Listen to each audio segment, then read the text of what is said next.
ಭೈರವಿನ ಹೇಗೆ ಇಂಪ್ರೆಸ್ ಮಾಡೋದು ಅಂತ ಗೊತ್ತಾಗ್ತಾ ಇರಲಿಲ್ಲ. ಇದೊಳ್ಳೆ ಚಾನ್ಸು ಅನ್ಸುತ್ತೆ. ನಮ್ಮ ಹುಡುಗಿನ ಇಂಪ್ರೆಸ್ ಮಾಡೋಕೆ ಸಿಗೋ ಯಾವ ಚಾನ್ಸನ್ನು ಮಿಸ್ ಮಾಡ್ಕೋಬಾರ್ದು. ಒಂದು ವೇಳೆ ಹಾಗೇನಾದರೂ ಮಾಡಿದ್ರೆ ಈ ಪ್ರೀತಿಗೆ ಮೋಸ ಮಾಡಿದ ಹಾಗಾಗತ್ತೆ. ಇದೇ ಸರಿಯಾದ ಸಮಯ.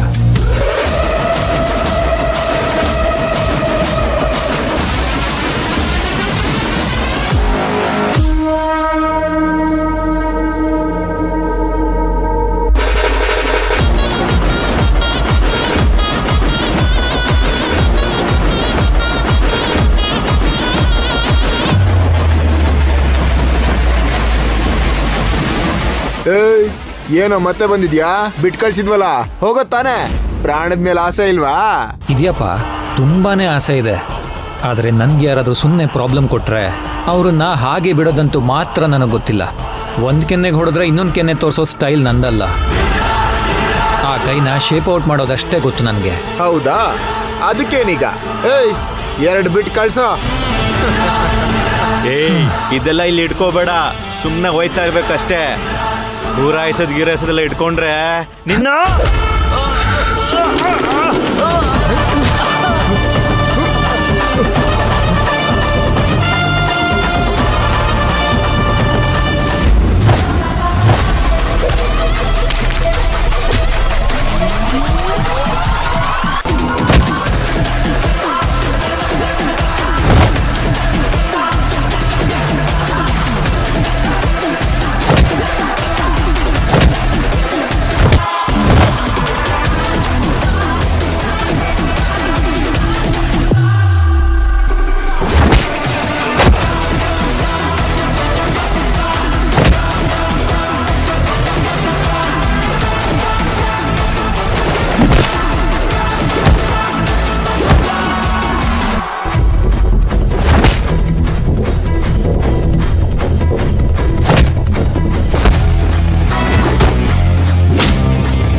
ಭೈರವಿ, ನಮ್ಮಪ್ಪ ಸಂಪಾದನೆ ಮಾಡಿರೋ ದುಡ್ಡು ಅಂತ ಇದೆಯಲ್ಲ, ಆ ದುಡ್ಡನ್ನು ನಿನಗೆ ನಾನೇ ಸೇಫಾಗಿ ತಂದ್ಕೊಡ್ತೀನಿ.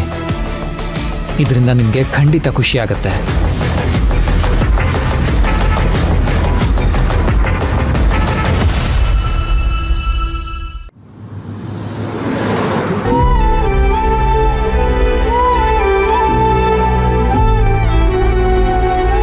ಅಕ್ಕ ಎಲ್ಲಿದ್ದಾಳೋ ಏನೋ, ಅವಳದೇ ಚಿಂತೆ ಆಗ್ತಿದೆ. ಅಕ್ಕನ ಮೊದಲು ಹುಡುಕ್ಬೇಕು. ಎಲ್ಲಿ ಅಂತ ಹುಡುಕ್ಲಿ? ಎಲ್ಲಿ ಸಿಕ್ಕಾಕೊಂಡಿದ್ದಾಳೋ ಏನೋ. ಅದು ಅಲ್ಲದೆ ಪ್ರೆಗ್ನೆಂಟ್ ಬೇರೆ. ಆರಾಮಾಗಿದ್ದಾಳೋ ಇಲ್ವೋ ಒಂದು ಅರ್ಥ ಆಗ್ತಿಲ್ಲ. ನನಗಾಗ್ತಿರೋ ಟೆನ್ಷನ್ಗೆ ಏನು ಮಾಡೋದು ಅಂತಲೇ ಗೊತ್ತಾಗ್ತಿಲ್ಲ. ಮೈಂಡ್ ಬೇರೆ ಬ್ಲಾಕ್ ಆಗಿದೆ. ಭೈರವಿ ದುಡ್ಡು ಹೋಗಿದೆ ಅಂತ ತುಂಬ ಬೇಜಾರಲ್ಲಿದ್ದಾಳೆ. ಈ ಲಕ್ಕಿ ಈ ಥರ ಗೇಮ್ ಪ್ಲ್ಯಾನ್ ಮಾಡ್ತಾನೆ ಅಂತ ಅಂದ್ಕೊಂಡೇ ಇರಲಿಲ್ಲ ಅಲ್ವಾ ಭೈರವಿ? ಒಂದೇ ಒಂದು ಕಿಡ್ನ್ಯಾಪ್ ನನ್ನ ಪ್ರಾಬ್ಲಮ್ ಎಲ್ಲನೂ ಸಾಲ್ವ್ ಮಾಡುತ್ತೆ. ಕೆರೆ ನೀರನ್ನು ಕೆರೆಗೆ ಚೆಲ್ಲಿ ನಿನಗೆ ಕೊಡಬೇಕಾಗಿರೋ ದುಡ್ಡು ನಿನಗೇ ಸೇರುತ್ತೆ.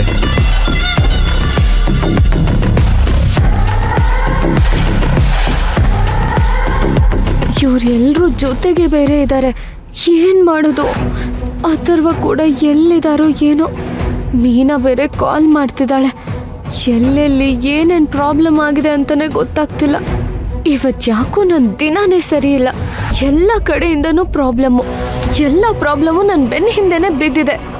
ಕಣಜದ ಗೂಡಿಗೆ ಕೈ ಹಾಕಿರೋ ಥರ ಆಗಿದೆ ನನ್ನ ಪರಿಸ್ಥಿತಿ.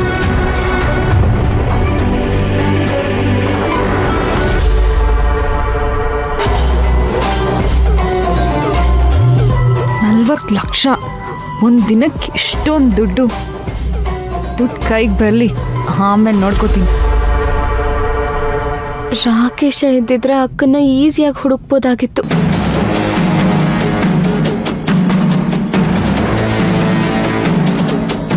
ರಾಕೇಶ, ನೀನ್ ಕಾರ್ ತಗೊಂಡು ನಾನು ಹೇಳೋ ಲೊಕೇಶನ್ಗೆ ಬಾ. ಅತ್ತೆ, ಸ್ವಲ್ಪ ಕಾರ್ ನಿಲ್ಸಿ.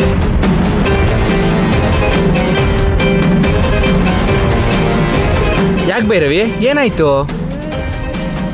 ಹೇಳ್ತೀನಿ, ಮೊದಲು ಕಾರ್ ನಿಲ್ಸಿ.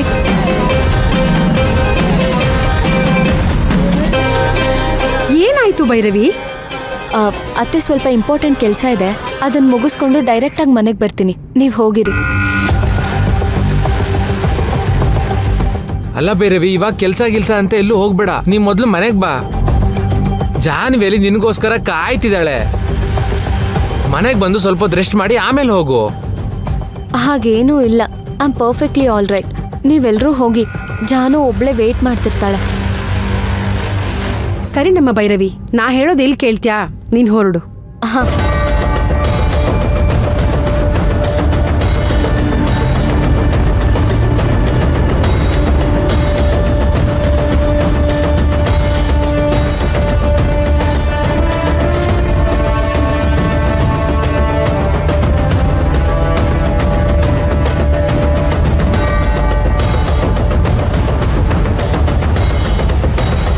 ಅಥರ್ವ ಇಬ್ಬರದೇ ಚಿಂತೆ ಆಗೋಗಿದೆ. ಅಥರ್ವ ಏನಾದ್ರೂ ಅಲ್ಲಿಂದ ಮಿಸ್ ಆದ್ರೆ ಇನ್ನೊಂದು ಸಮಸ್ಯೆ ಆಗೋಗುತ್ತೆ. ಅಕ್ಕ ಸಿಗದೆ ಹೋದ್ರೆ ಅಯ್ಯೋ, ಹಾಗೆಲ್ಲ ಆಗ್ಬಾರ್ದು. ಬದುಕಲ್ಲಿ ಮೊದಲ ಅಧ್ಯಾಯ ಕಷ್ಟ ಆಗ್ತಿದ್ರು ದಾಟ್ಕೊಂಡು ಹೋಗ್ಬೋದು, ಆದ್ರೆ ಇಡೀ ಜೀವನನೇ ಕಷ್ಟ ಆದ್ರೆ ದಾಟಕ್ ತುಂಬಾ ಕಷ್ಟ ಆಗುತ್ತೆ.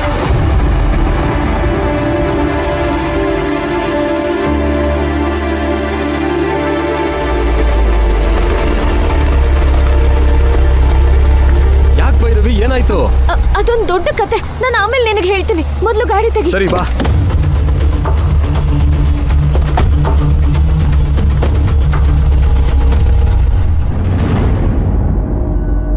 ಅಮ್ಮೋರೆ, ನನ್ನ ಮಗಳು ನೋಡಕ್ಕೆ ಈಗಲೂ ಹಾಗೆ ಇದ್ದಾಳ? ಅದೇ ನಗುಮುಖ, ಆದ್ರೆ ಯಾವುದು ಸರಿ ಇಲ್ಲ, ಯಾವುದು ಸರಿ ಇಲ್ಲ. ನಾನು ಅದನ್ನ ಹೇಳ್ತಿದ್ದೆ.